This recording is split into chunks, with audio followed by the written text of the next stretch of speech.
2023 was a grand year for retro Sega fans. We had new games for old systems, reissues, new controllers, and fan projects worth their weight in gold.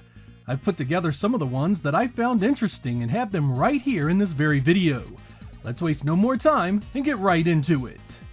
In 2023, Ancient and Yuzo Koshiro's shoot-'em-up project got a name and a rough release date.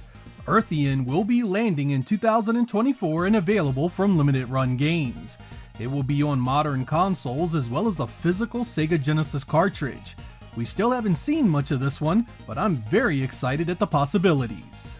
TR Fight Stick announced their OCTOPUS arcade stick that is compatible with many modern and retro consoles, including the Sega Dreamcast. In fact, this sucker has 10 built-in VMUs for all your important game saves. Estimated to ship in June of 2024, the Indiegogo page is still up if you have any interest. It has custom faceplates, top-shelf components, and runs about $250. I was hoping to get my hands on a prototype to show it off to you guys in this very video, but it looks like I missed out on them. Still, it looks like a great multi-platform arcade stick made by a team that considers this their dream project. Earlier in 2023, Retrobit announced the Big 6 Sega Genesis arcade pad. I won't mince words, when I first saw this I thought it was the stupidest idea I'd ever seen. Let's be real, Sega's 6-button arcade pad was already perfect and there was just no need for this thing at all. When I got my hands on it, however, I have to admit there was a moment of clarity that really hit home. That classic 3-button Genesis pad feel, but now with all the bells and whistles of the 6-button pad. After a few minutes, I was dodging ninja stars, nailing double jumps, and firing off dragon punches with absolute ease. The D-pad feels great and it comes in both wired and wireless packages. If you have a fondness for the original, this one is a perfect substitute. Retrobit also showed off its wireless Dreamcast controller prototype in 2023. This beauty adds a 6-button face, a Saturn-like directional pad, and options in both wired and wireless connections.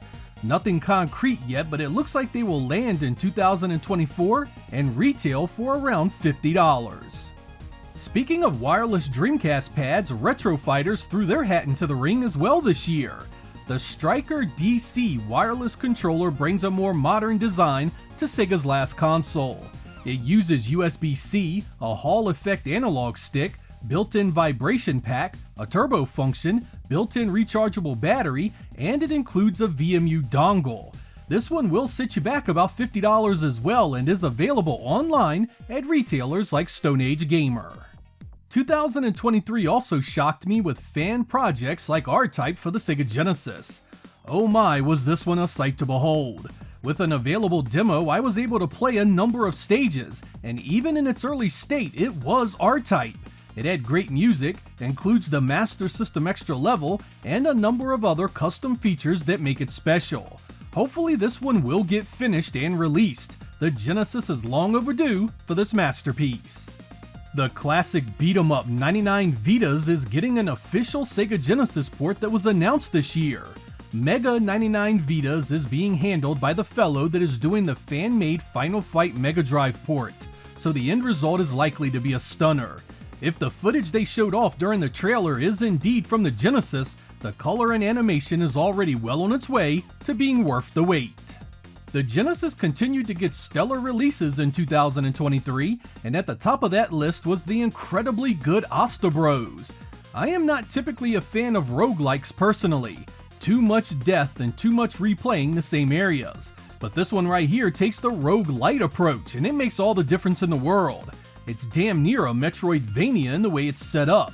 There's different weapons, new powers to find, and ways to forge and upgrade your equipment. There are 3 characters to play, and each one having their own feel and effectiveness. Once I started playing, I couldn't put it down, and the stellar visual and sound presentation only added more to the appeal. It was developed by Neofid Studios, the same company that did Demons of Astalborg. It's challenging, but plays so well you won't care at all. Learn the game's many systems, and you'll be glad you added it to your Sega Genesis library. Kai Magazine Software was back with Life on Earth for the Sega Genesis. This one was directly connected to the story we saw in their previous effort, Life on Mars. This time it's a run-and-gun platformer that will put your reflexes to the test. I really enjoyed most of what was here and consider it a strong addition to your Genesis and Mega Drive libraries. Like Life on Mars, Life on Earth is based on Kai Magazine's previous MSX games, now upgraded with improved sound and visuals. Worth a look if you enjoy the genre. 2023 had no shortage of fan-made hacks, and Ghostbusters Special Edition was easily my favorite of the bunch. This takes the original Sega Genesis release, adds in Winston Zeddemore as a playable character, plus other additions like difficulty settings, uniform colors, and new cheats and modes to add or take away from the challenge. There's much more to this one, but all you need to know is that if you like the original, you're gonna love this one. The changes and additions to Doom 32X Resurrection continued in 2023. This is the fan-made project that just keeps on giving. Link cable support, split-screen co-op and deathmatch multiplayer, smoother performance, more levels, the missing bosses are back, new music, widescreen support, support for CD soundtracks, save game support, fixed animations and AI, 6-button controller compatibility. I mean, this list just never ends on this one. It's easily one of the best retro console versions around, and now might be better than the mighty PlayStation Edition. If you have a 32X, this one is an absolute must-play. Dreamcast fan translations kept chugging along in 2023, and there were some big ones that the community were grateful to see. First up is SNK's Cool Cool Tune, a rhythm-based game that was once Japanese only. It's got some pretty incredible art design that puts you in mind of Sega classics like Space Channel 5 or Jet Set Radio. Now many of us can understand the story as well as jam out to this incredible title. Nakaruru, The Gift She Gave Me is a visual novel-style game that was part of the Samurai Showdown universe.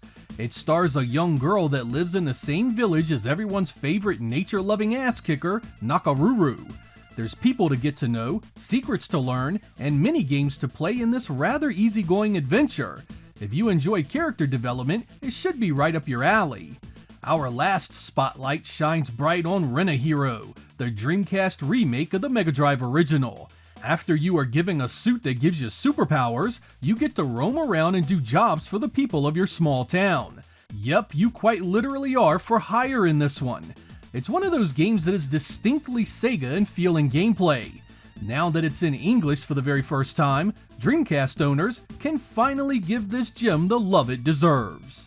HARLEQUEST was also announced this year and had a Kickstarter that was successfully funded. Part roguelike, part gauntlet-style dungeon crawler with a dash of Diablo, this one is shaping up to hopefully be a great addition to the Dreamcast. It has co-op multiplayer, randomly generated levels, and should run at a constant 30 frames per second. There's a PC version planned for this one if you don't own a Dreamcast. The Sega Saturn had a number of English translations this year, and I want to shine a light on two that I feel you need to play. First up is Silhouette Mirage. This treasure-developed action game uses two opposing forces as your attack energy. Basically, the direction you are facing corresponds to either Silhouette or Mirage, and you must use the opposite energy to damage and take out your enemies. That may sound like it's incredibly tedious, and in the beginning, it definitely is. Keep playing though, and you'll find throws and slides that help you manipulate the playfield and get the enemies exactly where you want them. It's essentially the 2D side-scrolling equivalent of Ikaruga, and it's now playable in English for your Sega Saturn. There was also Baroque, a first-person randomly generated dungeon crawler where you must make your way through a mysterious tower and get out the first floor. The story is wildly unique, a tale about a tormented soul looking for redemption after the end of the world. There's creepy enemies to take out, items to find, and weapons to procure. It puts you in mind of a first-person Silent Hill. It's a roguelike though, so it's incredibly hard at first, but you get used to it, and deaths actually expand the story and characters a bit. Don't be afraid of it, it's as unique as 32-bit Saturn games get. Sega Genesis reissues were part of 2023 as well. While Sega itself didn't license these games, they are officially backed by the original IP holders. Steel Empire, the unique steampunk horizontal shoot 'em up, is currently available for pre-order from Strictly Limited Games. For $50, you get the cart, case, and a full-color manual. Retrobit Publishing continued its trend of Genesis reissues with some solid choices. There was El Viento and Soul Deece up for pre-order earlier this year, two Wolf Team developed classics that you should be seeing very soon. I have them both in my possession, and boy did they go above and beyond with the packaging. Outside of missing the official Sega seal, these are retail quality releases that have great looking cases, slip covers, cartridges, and manuals. No kidding, Retrobit Publishing is getting very good at these reissues, and I'm hoping it continues in 2024 and beyond. If you like the look of these, Retrobit is also doing Eliminate Down, a side-scrolling shooter that was originally never released in the US or Europe. It's very similar to some of the better games in the genre on the Genesis, and I always thought it had a great soundtrack. It's up for pre-order for a few more days if you're interested. Finally, I want to leave you with the Sega Genesis version of Castlevania Symphony of the Night. This fan-developed title is courtesy of PIGSY and aims to be a loose adaptation of the PlayStation original. Yeah, as crazy as that sounds, I think this dude might actually pull it off. He dropped a demo right around Christmas that allows you to play a few of the unfinished areas, but already you can see a ton of potential.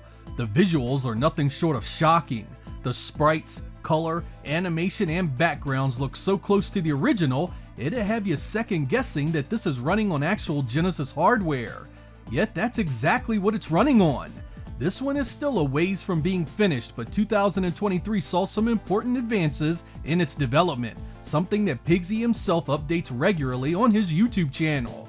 The jumping needs to be a bit heavier, the hit detection needs work, the movement needs to be sped up, and I ran into numerous bugs where it stopped jumping and the sub-weapon was broken.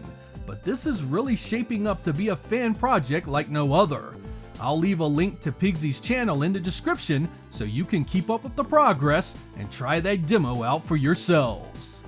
That's going to end our video, but I encourage you to look up these games and items and consider adding them to your collection. There are many fantastic community projects that keep retro gaming alive and well for many of us. I'd like to send out a big thank you to all the people that make this stuff happen. The world of gaming would be a much colder and darker place without you. Check out the description for more information and where you can find these fantastic products. I'm Sega Lord X. Thank you guys for watching, and I will catch you next time.